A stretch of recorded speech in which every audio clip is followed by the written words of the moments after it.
ராமநாதபுரம் மாவட்டம் பரமக்குடி வட்டம் தெளிச்சாத்தநல்லூர் கிராமத்தில் அருள்பாலித்து வரும் ராஜகுல அகமுடையார் உறவின் முறை குலதெய்வ குடிமக்களுக்கு பாத்தியமான அருள்மிகு அங்காள ஈஸ்வரி இருளப்பசாமி குருநாதசாமி படுகுலத்தான் ஸ்ரீ முனீஸ்வரர் 21 பந்தி 61 சேனை திருக்கோவிலின் 21 பந்தி 61 சேனை திருக்கோவில் நேற்று இரவு திருவிளக்கு பூஜை மற்றும் யாகசால பூஜையுடன் தொடங்கி 108 சங்காபிஷேக விழா மற்றும் வருஷாபிஷேக விழாவும் இன்று நடைபெற்றது.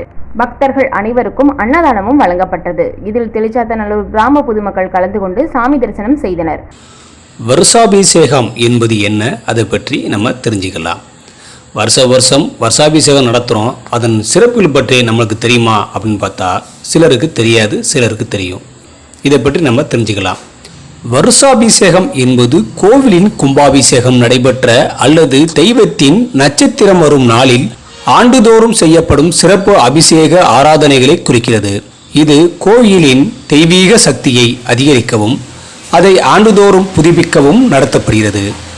வருஷாபிஷேகம் என்பது கோவிலின் பிறந்த நாளை குறிக்கும் ஒரு சிறப்பான நாள்.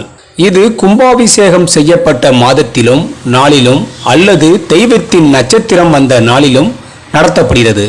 இந்த சிறப்பு அபிஷேகங்கள் மற்றும் ஆராதனைகள் மூலம் கோவிலின் தெய்வீக சக்தியை அதிகரிக்கும்.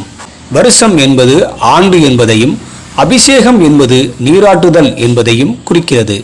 ஆகையால் ஆண்டுதோறும் நடைபெறும் சிறப்பு அபிஷேகமே வருஷாபிஷேகம் ஆகும். வருஷாபிஷேகம் என்பது ஒரு கோவிலின் கும்பாபிஷேகத்திற்கு பிறகு ஆண்டுதோறும் செய்யப்படும் ஒரு சடங்காகும்.